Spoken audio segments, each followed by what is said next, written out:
чыгып күч кубат, ору сыркы болбогон, ошол кыргыз бей менен ойдолоп байлоонум.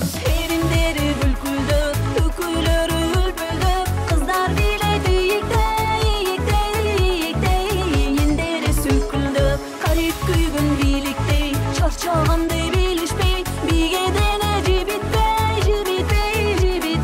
турган жигитпей.